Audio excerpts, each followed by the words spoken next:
Okay, so we have our two different types of electrical measurements we can make, current and voltage, that we're mostly going to focus on. And primarily, I'll just note in chapter 15 as we move forward, we're mostly going to be focused on measuring voltage.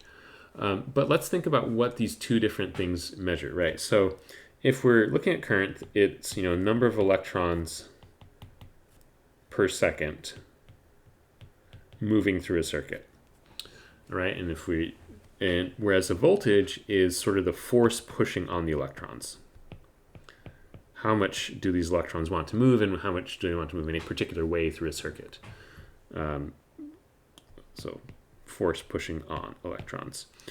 And so let's think about, what do these tell us about the chemical reactions that we're measuring in terms of redox chemistry? So I want you to pause the video and think about, is there any properties of the chemical reactions that these particular measurements are going to be related to? Okay, so hopefully you had a chance to think about that and think about what these could tell you about these reactions. We're going to go over it together here. So current is something per second. So that tells us that this has to do with time. And when we're talking about amount of time for reactions to happen in chemistry, that is kinetics. Or we could say the rate of reaction. So measuring current is a way to measure how fast a reaction is happening. So it's going to be directly related to that. Voltage, on the other hand, is a little bit trickier to understand maybe what exactly this is going to relate to in a chemical reaction. But if we think about what's the driving force behind a chemical reaction, what tells you whether a reaction will happen or what direction it's going to happen?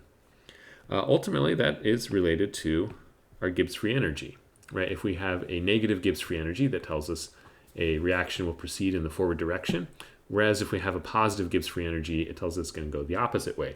Similar to if you have an electron and there's a positive voltage, it's going to want to move towards that positive voltage, whereas if you have a negative voltage, it wants to go the opposite way. It wants to go opposite of the potential, that difference that you're measuring.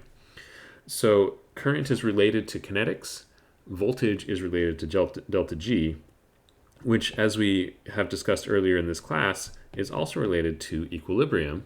And equilibrium is related to concentrations. And so this is really the link as to why measuring voltages can be very helpful in analytical chemistry, is it gives us a way to go all the way back to concentrations of species in solution. So by measuring a voltage, we can find a concentration. We'll discuss exactly how that works and all the mathematics behind it throughout the rest of this chapter, and then going into chapter 15.